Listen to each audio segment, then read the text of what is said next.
주께서 사랑하시는 형제들아, 우리가 항상 너희에 관하여 마땅히 하나님께 감사할 것은 하나님이 처음부터 너희를 택하사 성령의 거룩하게 하심과 진리를 믿음으로 구원을 받게 하심이니, 이를 위하여 우리의 복음으로 너희를 부르사 우리 주 예수 그리스도의 영광을 얻게 하려 하심이니라.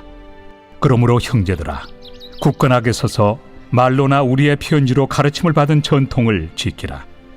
우리 주 예수 그리스도와 우리를 사랑하시고 영원한 위로와 좋은 소망을 은혜로 주신 하나님 우리 아버지께서 너희 마음을 위로하시고 모든 선한 일과 말에 굳건하게 하시기를 원하노라. 끝으로 형제들아, 너희는 우리를 위하여 기도하기를, 주의 말씀이 너희 가운데서와 같이 퍼져나가 영광스럽게 되고 또한 우리를 부당하고 악한 사람들에게서 건지시옵소서 하라. 믿음은 모든 사람의 것이 아니니라. 주는 미쁘사 너희를 굳건하게 하시고 악한 자에게서 지키시리라. 너희에 대하여는 우리가 명한 것을 너희가 행하고 또 행할 줄을 우리가 주 안에서 확신하노니, 주께서 너희 마음을 인도하여 하나님의 사랑과 그리스도의 인내에 들어가게 하시기를 원하노라. 안녕하세요. 그리스도 가족 여러분, 매일 말씀의 김윤찬입니다. 오늘 말씀은 데살로니가 후서 2장 13절부터 3장 1절부터 5절까지입니다. 여러분, 우리가 데살로니가 후서를 지금 보고 있습니다. 여러분, 바울이 이 데살로니가 교회에게 전서의 편지를 쓴 지 1년도 되지 않아서 이 후서 두 번째 편지를 보낸 이유는 크게 세 가지의 이유가 있었습니다.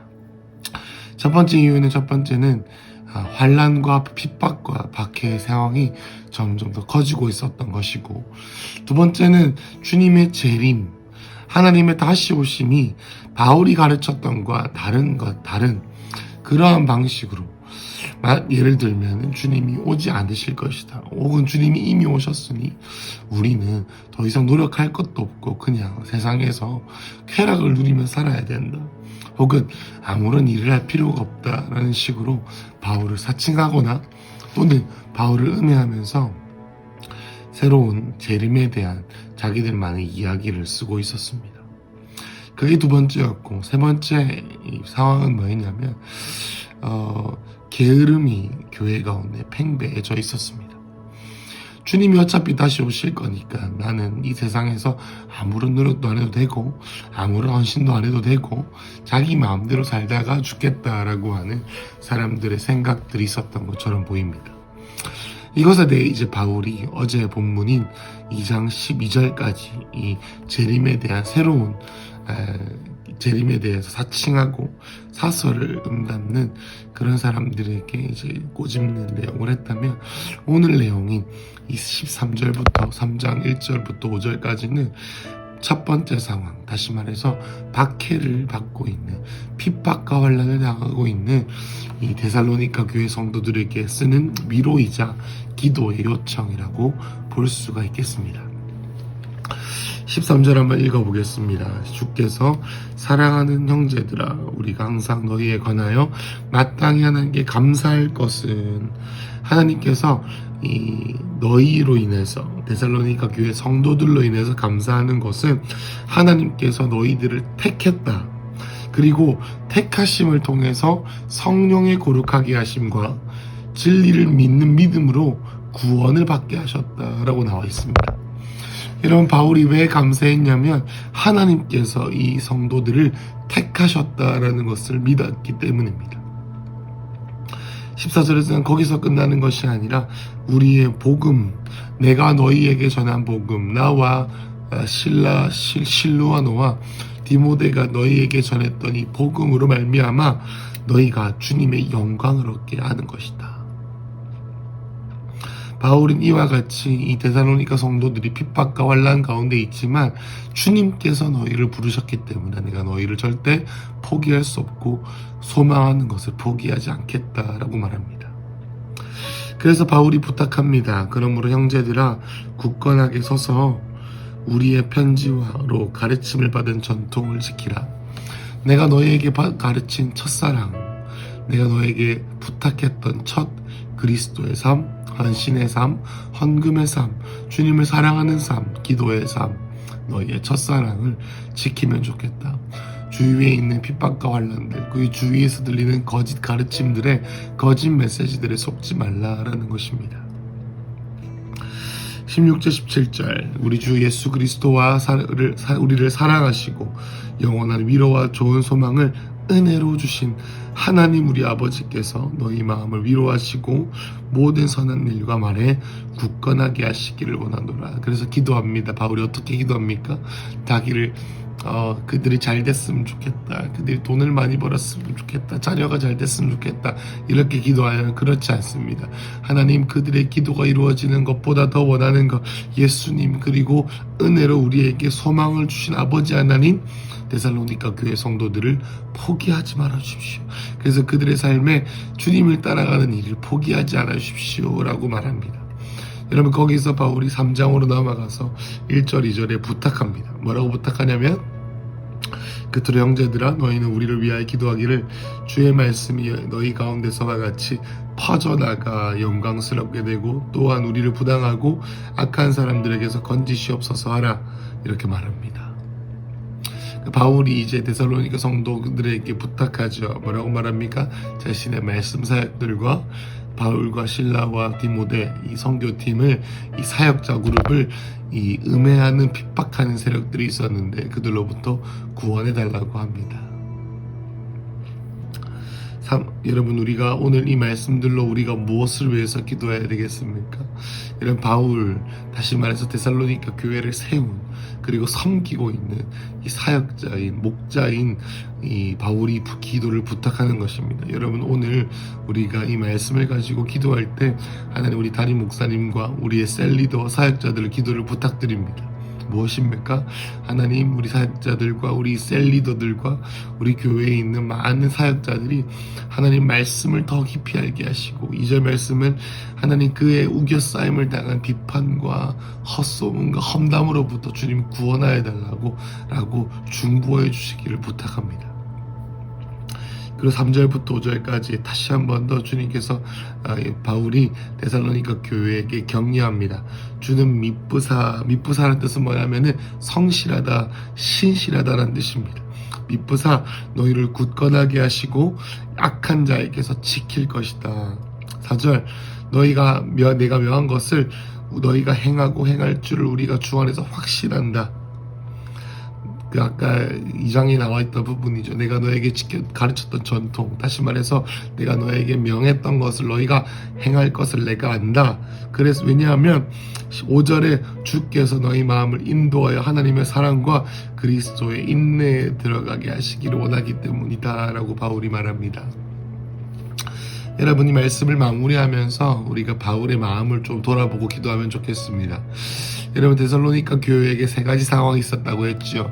하나는 정말 그들이 이겨낼 수 없을 것 같은 환란과 어려움 가운데 있었고, 그리고 교회 안에, 그리고 그들의 마음 가운데에 이 주님의 다시 오심에 대한 믿음이 없어, 다시 오심에 대한 헷갈리는 마음, 다시 오심에 대한 불신들이 팽배해 있었고, 그래서 게으름이 교회 가운데 만연해 있었다. 영적인 게으름이 있었다라고 합니다.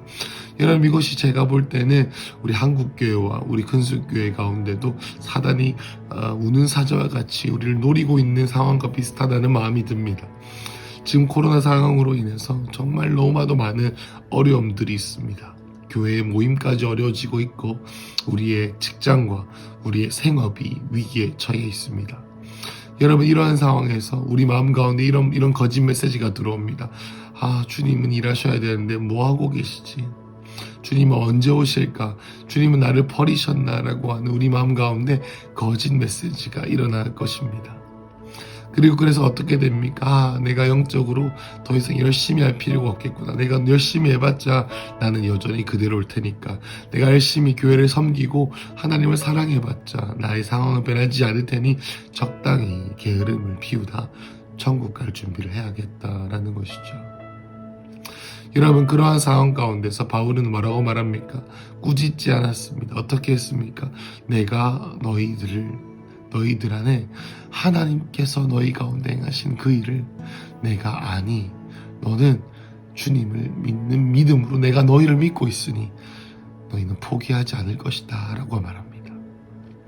여러분, 우리 교회 어떤 청년과 함께 최근에 대화하면서 이런 얘기를 했습니다. 이 데살로니가 성도들의 마음이 이 편지를 읽었을 때 얼마나 위로가 되었을까.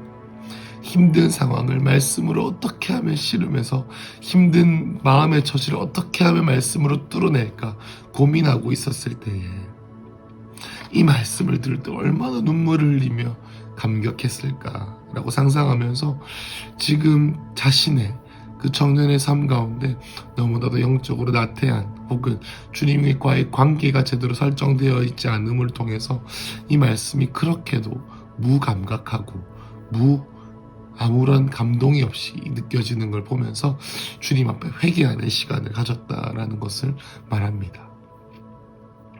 주님, 여러분, 온전한 사랑이 우리를 회개로 이끌어갑니다. 온전한 하나님의 사랑이 우리를 순종으로 이끄는 것이죠. 여러분, 오늘 바울이 우리에게 말합니다. 하나님은 신실하십니다. 어떠한 상황에도 주님은 신실하십니다. 미쁘십니다.